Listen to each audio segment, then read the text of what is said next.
Hello, everyone. My name is Andrew Cherico, and I'm here with Clay Pasco. And I'm going to say it confidently. Welcome to your favorite late night show, Up All Night. How you doing, Clay? I'm doing amazing, man. How are you doing? I'm doing all right, doing all right, doing all right. Some fun news in the UCF community this week. What do we got first?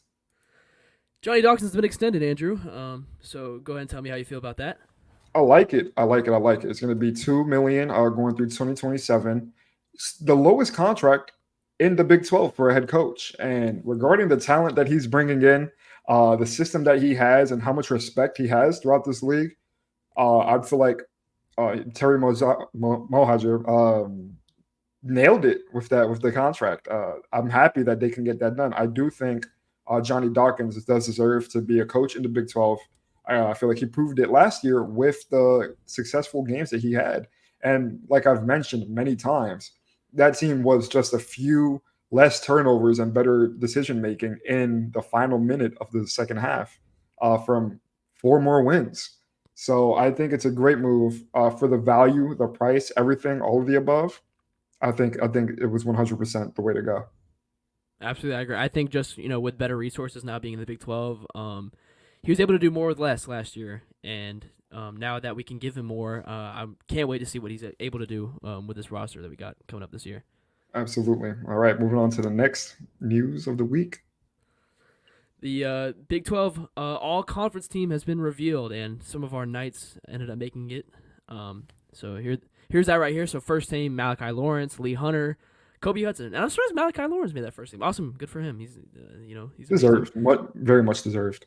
I agree. Second team: RJ Harvey. How do we feel about that, Andrew? How do we feel about RJ Harvey being second team? I heard there's been a lot of controversy throughout the community regarding this. And we know RJ Harvey has a history of being snubbed. This is nothing new to him. This might even light a fire under him even more. But when you look at the likes of Ollie Gordon, Taj Brooks in the Big 12 in the league, I mean it's hard to beat those guys out, especially the seasons that they had.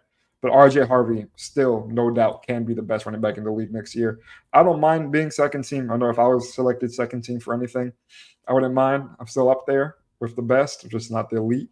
But I do think RJ Harvey is elite, and he deserves to be that first team. Yeah, unfortunately, RJ Harvey plays in a conference with probably, as we can, I think we could agree that it's the best running back conference in the country. Yeah. I think if this were the ACC or the Big Ten, RJ Harvey would easily be first team, or even the SEC. I think RJ would have a shot at being first team. But anyway, second team as well is Deshaun Pace, Cincinnati transfer. Yeah. Third team Xavier Townsend, and then fourth team, what is that? Ricky Barber, Amari Kite, and Brandon Adams. Brandon. I can't read it from here, but thank you. I appreciate it. Clay might be blind, y'all. I am. I'm not wearing my glasses. The No. lights are too bright right now. But anyways, One, yeah, one that I like, Deshaun Pace, a transfer from Cincinnati, yeah. if I'm not Who put you mistaken. on? Who He put you on? you've been talking about him a lot recently, and I think people are starting to realize the hype. Very, I would say, versatile D back, very versatile safety. I think he can play anywhere on the field, which makes him that much of a threat. And then Xavier in Town said, "I've always been high on him. I can't wait to see him explode this season." All right, Absolutely. all And right. what's gonna make him explode is being with the Eagles. The Eagles are at the bounce house, Andrew. Some fun news. Fun news. I mean, this is random. I If I would have gotten a call that they were there, I would have drove 40 minutes down the highway on my power chair to get there. Uh, I don't care. I'm a Jets fan. I don't mind the Eagles. Eagles are. I don't like their fans that much. I can tell you that. No offense, Eagles fans. You guys know you have a bad reputation. Don't blame me. But this is great for UCF. That picture between RJ and Saquon is like extreme aura, just Yeah. like irradiating from that picture. The No, aura is insane.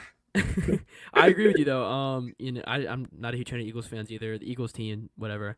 I got Saquon on my fantasy team this year, so I can't really talk trash. But no, yeah, it's crazy that they're hopefully giving advice to our players. I mean, what other college football teams do you see practicing with NFL players? I don't see Florida State, Miami. I don't see any of those programs doing that. So Big 12 championship, national championship, perhaps training Oh, with NFL it's great. players. Getting them NFL tips. Because Oh, what if we just fielded an NFL team instead of a college football team? We would win the Natty. The possibilities are endless. So yeah, and really cool. Yeah, and just the connections between the team to have superstar NFL players come and work out on the UCF field or meet these guys. I think that does levels for recruiting as well. People want to be a part of that. This kid has a decision to come to a school where Eagles players that come training, Saquon Barkley and Jalen Hurts, sign me up. But okay. I guess this transitions us into everyone's The favorite Hot wheel Wheel. ever, maybe. Might be my favorite wheel. The Hot Wheel. Oh, All right. Yeah. Yeah. my favorite wheel for sure. All right. So we're doing things a little bit differently this week. We want 3 spins. Mm. Brian You know Peterson would what? be, I will let you take lead on this one. Go ahead. Brian Peterson would love this, man. Man, too bad we don't have him here. But yeah, gold jerseys. So there's been a marketing campaign, a protest, sort of, an advocation to bring back gold jerseys at UCF. And, you know, it divides people, I think. It's a very divisive topic here in the UCF community. I don't really care, really. I know that's not a hot take, but, I would like to see it tried. I think they look stupid most of the time. I've never seen a gold jersey that I've never seen. You know what I'm saying? I've never seen a That could gold be the jersey hot where I take. went, wow, that's a fire jersey right there. I've never. Now, even our old jerseys they're fine. That we wore from, you know, 2004 to 2013, the O'Leary days. They're fine. I don't hate them. I don't love them either. They don't make me go ooh. I think one of the best things this program ever did was revitalizing our jerseys. Redesigning them. But it doesn't mean I wouldn't want to see it in practice. It'd be fun if we tried it. Maybe if we did a throwback uniform. That might be interesting to see. But what do you think, Andrew? I think we should go for like a space game kind of a vibe. We wear gold jerseys for 1 week throughout the year. Maybe homecoming game. Throwing something out there. Have something fun. BYU.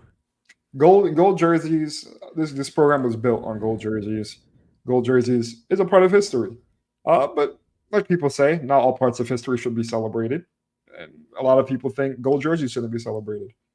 I feel like the UCF design team and their branding with Nike has elevated the quality to such a good level.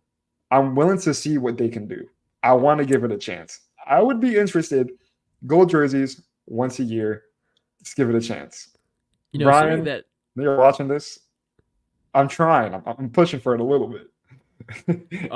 something I'd be very interested in seeing. Yeah, gold jersey, but with the new, kind of a throwback, but with the new Nike like Vapor limited jerseys. Yeah. But color on color game. Like imagine if we wore gold and BYU wore their blue jerseys. Oh, like Gold a versus color blue. rush? Yeah, color rush game. Dude, Okay. I'd be all over that. I'm not even gonna lie. Super big fan of NFL color rush, so I think that Me would be too. kind of fire. I love color on color games. It's my favorite thing. But anyways, that segues us into our next topic. All right, Okay. Andrew, I'm gonna let you. What do you think? I want to know who is UCF's rival. All right, I let's start mean, with if that. we were answering this a couple years ago, it would have been easy to say USF. That was the easy answer. But we just so over them. You know what I'm saying? They're our little bros now. Sorry, USF fans. Y'all are little bros. We just keep getting better while y'all have been stagnant forever. This is a topic that I contemplated for a while, trying to think, oh, maybe it's another Florida team, because we have the fight for Big Three in Florida, Big Four, or could it be a division rival that we faced for a very long time in Cincinnati? Those are like the ones that come to my mind the most. But when I think of rivalries as of right now, and I truly think that this is going to be like almost a certain revival of it, bring me back to Florida. I think Florida, I feel like there's always been a thing where we've always been Florida's little bros.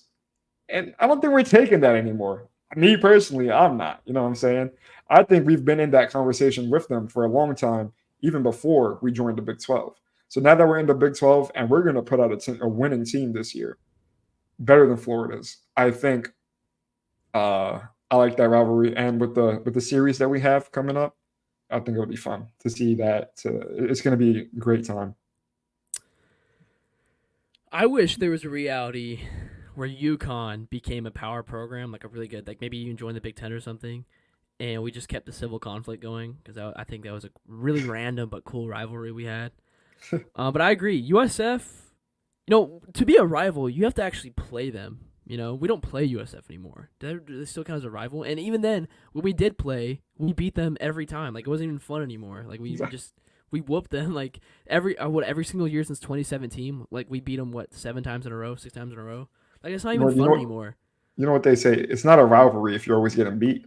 Exactly. Like Not a rivalry if there's always rivalries are one fun winner. because it's anyone's game. It's back and forth. It's back and forth. And yeah, no, I mean maybe Cincinnati. But a lot of people don't like that. But I'd say the closest thing we have to rival right now that we still play consistently would be Cincinnati. Florida, if we could only again, we haven't played Florida since 2000 or since 2021, Exactly. but in the bowl game. But in the regular season, we haven't played them since 2006, I think. Yeah, so I think this is gonna revive that. Hopefully it does. And they come to the bounce house, I think, in 2030, 2029. They come to the bounce house. And then we play again in the swamp in 2031. But, yeah, so on top of that, Andrew, what do you think is the best rivalry in college football? What is the rivalry? Jeez. Okay, you just hit me with a curve, a left hook. Okay. God, there are so many great rivalries. Jesus. I mean, you can technically say, oh, still Florida versus FSU. People have that thing. But I don't know. I don't know. God. I like some of the Michigan rivalries. Those are fun. Michigan has some enemies. Michigan, Ohio State. Those are some good enemies right there. I'm not sure. I'll spin back on this one. So there's the one I think is the best, and there's one that's my favorite. All right. Okay, so the one I think is the best was probably the game, Michigan Ohio State. Although Ohio State beat Michigan 10 times in a row, 11 times in a row for people say it's not. I like the Iron Bowl too. I'd probably say those are tied.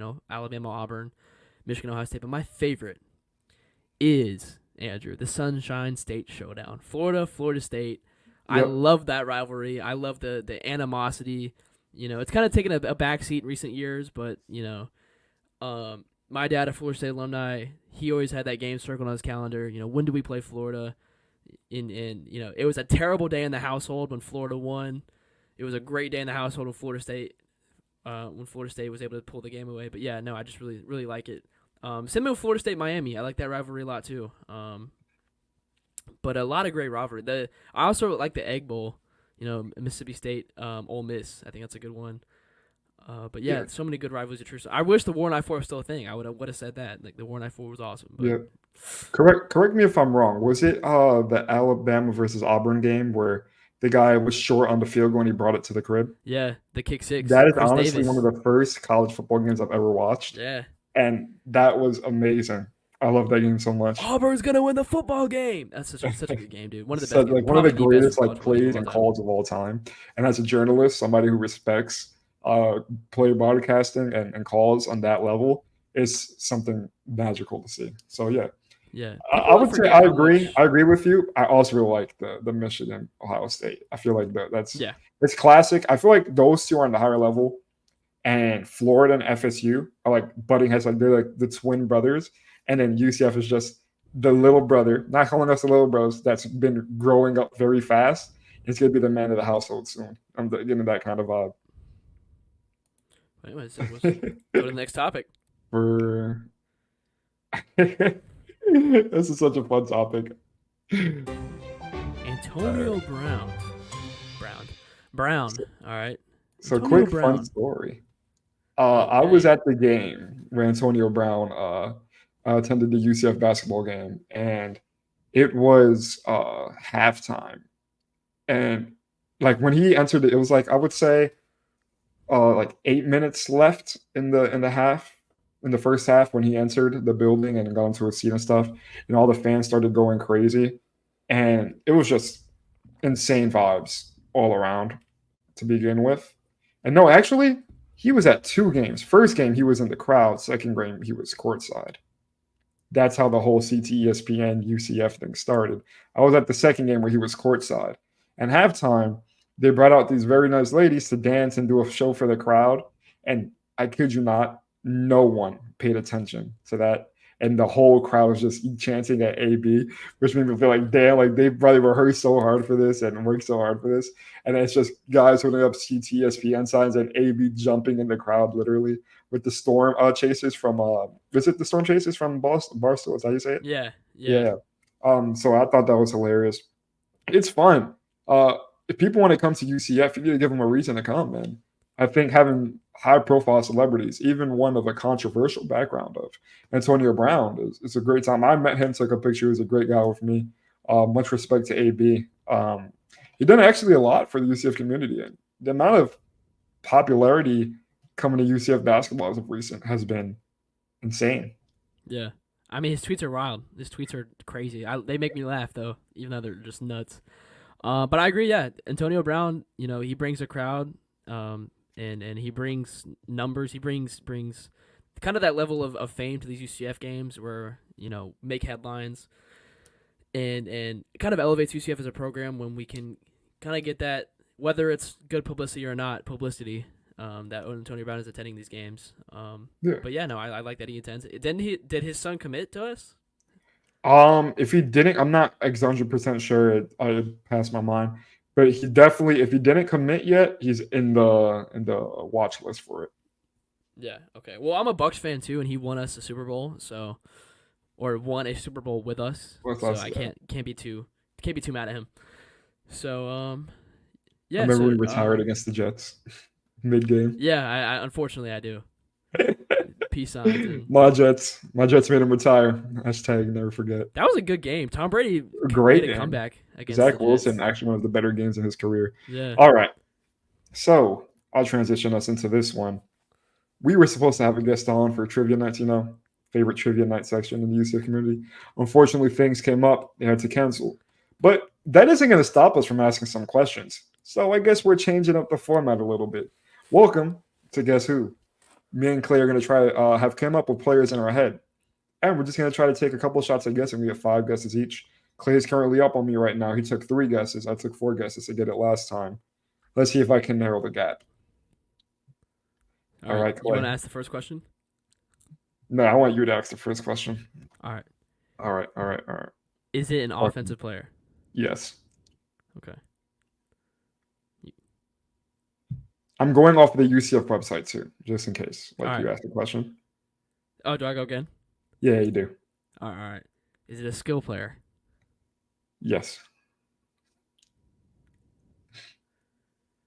Is it Xavier Townsend? No. A story. Damn. Is it? You just gonna start guessing. Is it a wide receiver? No. Oh, it's a. So my last guess. I'll give you 2 more. Sure. Is it RJ Harvey? No. Come on, I don't think it's that hard. Is it? Did you just throw an obvious one at me? No. I mean, what did we consider a skill player? I mean, this might have been a controversial answer to the question. Oh, is it Randy Pittman? Yeah, it is. Oh! You said this might be a skill player. I was like, he's thinking of a tight end right now. Like, I consider him like a skill player. Like, yeah, tight end's a I skill feel like tight player. end I is should know skill. better than that. Like, it is a position that receives the ball, blocks, can run if needed. I just forgot about tight end as a position as a whole. That's what I hate about the community. Always forgetting about tight ends and linemen. Was it 5 guesses? 5 guesses? Yeah, I think that was 5. 5, okay. All right. You go ahead. Is he an offensive player? No. God dang, can you give me some? Okay. All right. Does he play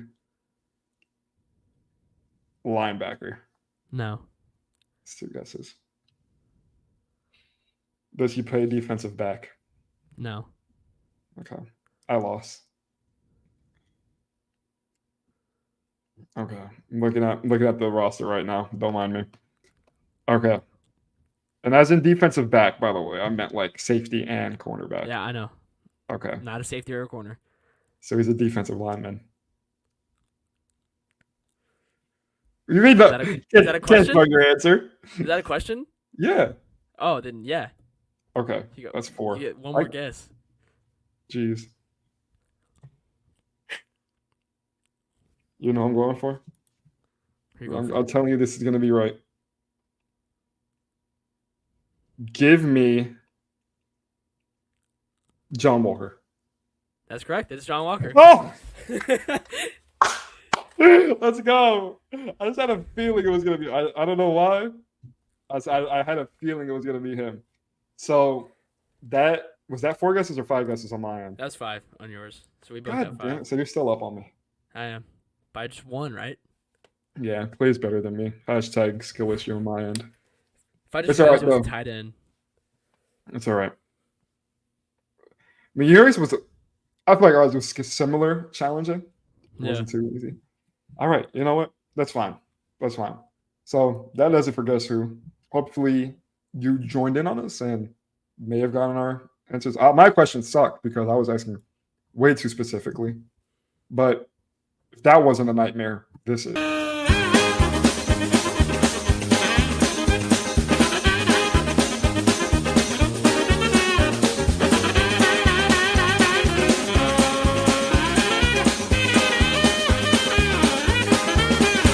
Welcome to the Weekly Nightmare, Clay. What do you got? Well, so Taylor Hendricks attended some kind of Kids charity event basketball for court? children. Yeah. Kid basketball event. Here's him dunking on said children. You gonna go take this away for us, Andrew? What's going on here? What was he doing? All right, so I feel like everybody's seen the infamous videos where basketball players or even just athletes and celebrities go to play basketball with some innocent-looking little Timmies and, Timmy, I'm going to go up for this shot. Get that trash out of here, is what Taylor Hendricks had in his mind. And he swatted everybody's shots. He dunked on all of them. And he proved why he was the best player on the court. That is the winning mentality. You talk about Mamba, Kobe mentality right there. That is the mindset you have to have at all times. Don't let no kid think you're better than you. Don't let any person think they're better than you. So, yeah, he just went in there and ruined all these kids' dreams of ever becoming a basketball player. He said you're not good enough. Skill issue. I mean, Michael Jordan, arguably the greatest basketball player of all time, depending on What did you say? Is he himself said, F something them about kids. kids. F them kids, man. F them I kids. agree. But we kind of have a part 2 of our Weekly Nightmare. So I don't know if you guys have been following on Twitter. I don't have a screenshot of it because you'll learn in a second. So Tennessee beat Florida State in the College World Series, eliminated Florida State. And Mackenzie Milton, who works for Tennessee as an offensive analyst, tweeted #GoBigOrange after they beat Florida State. If you don't know, Mackenzie Milton played for Florida State for a year, 2021, which is actually the only time I ever saw Mackenzie Milton play was for Florida State. And and Florida State fans took this exactly how you'd expect Florida State fans to take it. Just appalling thing, like crazy things to tell someone at all. Wishing him he gets hurt again, saying you were never good, you should have never played for us, we gave you a chance, this is how you treat us. You were washed, you were never good anyways. But That's so bad. But literally, if he came back to UCF, the greatest QB in UCF history. Yeah. It's always fans always switch up. You can never. I don't know why Florida State fans care. Like if Mackenzie Milton was working for Tennessee and we played Tennessee in baseball, and UCF lost, and then Mackenzie Milton was like #GoBigOrange, #GoVols, I would not care. I'd be like, he works for Tennessee. He works for them, literally. And it's not even the sport he played either. It's baseball. I just think it's crazy. Like I think it's crazy to get mad about something like that. I think you need to get over yourself. Yeah, that truly is a nightmare because wishing any harm on anybody for a simple tweet, get it checked out, y'all. Please don't do that. That's weird fan activity. Even if somebody demolished UCF by 100 points, I would never wish anything bad. Maybe a stub toe. That's about it. Yeah. No, I agree. But help you wake up and brush your teeth and have a very good day. But on your way to bed, help you stub your toe. That's my insult. You know what I'm saying? Yeah. Just give them a little bit of pain before night. That would keep me. That'll be fine. But wishing for somebody to tear their ACL again is outrageous work. But that transitions us into a throwback. A throwback. Indeed. Can you go ahead and introduce what the said throwback is for us? So, as you all may know, throwbacks can either be positive or negative. They've been on the more negative side recently, and things aren't changing. If you're a UCF basketball fan, you remember when Johnny Dawkins and the team that Taco Fall and BJ Taylor led, that BJ Taylor led, um, they had a disaster of a collapse in the final minute of the NCAA men's basketball game, and Man, it was against the Duke basketball team that had RJ Barrett and Zion Williamson. And this team was this close to beating them. So, Clay, do you have the clip? I do have the clip. Here we go. Inbound out to Taylor. Jones is on him. Taylor driving in, banks it up. No, put back, in and out. And Duke survives just barely. So, every UCF fan was heartbroken immediately because that was Taylor's go-to shot right there. That was his money all season long. And there's even a big meme that the NCAA refs moved the rim to make sure Duke got that win because that UCF team was supposed to win that game. Yeah, the worst way to lose any game ever. Not only like that, but when the announcers go and the team you're playing, and this team survives. That's the worst. That's the worst way to lose a game. Yeah, right. And it sucks so much because this team, and then that was UCF's year. If they won that game, I can definitely see them living off of hypotheticals. They would have went far. Taco Fall and that team that they had defensive wise, scoring ability, some of the most, I would say, shot creating players on that team. And it wasn't a fantastically talented team. It was just a team that played with really good chemistry. And once again, great coaching that Johnny Dawkins has showed on a many-year basis. Heartbreaking loss, and those are unfortunate throwback of a week. Damn, I wish they won that game. Things would be a lot different now, wouldn't it be? They rigged it. They did move the rim. I'm calling it. Conspiracy. They moved the rim. No, they have a little button. They slid it to the right. Bam. Missed off the side. NCAA doesn't want to see UCF win. But yeah, we're just getting late, and this brings us right into our scouting report. So today we have the Florida Gators, who we take on October 5th, primetime in the Swamp. So Florida's kind of a weird team. All right, they play the hardest schedule in all college ball. The hardest, the number one hardest schedule in college ball. They play Georgia, they play Tennessee, they play Florida State, they play Ole Miss, they play LSU. They play UCF. They play Miami. They play a hell of a schedule, man. Even if they were good, this is a hell of a schedule. Deserved. And yeah, literally. And of course, they added Graham Mertz last offseason from Wisconsin, who actually led the SEC last year in completion percentage, 70.8 completing passes.